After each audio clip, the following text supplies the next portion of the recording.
میں پورے حال تمام جو ہے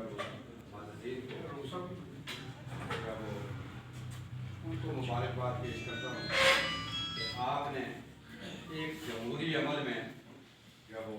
یہ جو صدر منتخب کیا ہے اور انشاءاللہ میرے بزرگ کو جو نوجوان ہیں میں ان کی توقعات پر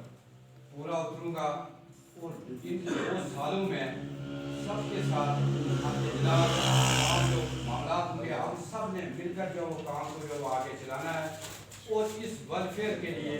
دن رات ایک کرنا ہے کیونکہ اجلاس میں جو بات ہوگی تو نیکسٹ جب اجلاس ہوگا اس میں باقی لوگ بھی جو وہ بات کریں گے تو میں ایک دفعہ پھر آپ سارے لوگوں کا جو وہ دل سے جو مشکور ہوں اور جو جنہوں نے جمہوری پروسیس میں حصہ لیا وہ بھی میرے جو بزرگ بھی ہیں میرے بھائی بھی ہیں میں یہ امید کروں گا کہ جناب بھرپور تعاون کے ساتھ اس تنظیم کو ہم سب مل کر جو وہ آگے لے کر جائیں گے. میری طرف سے سیکرٹری جنرل صاحب سردار روف صاحب کو بھی جو ہے وہ مبارک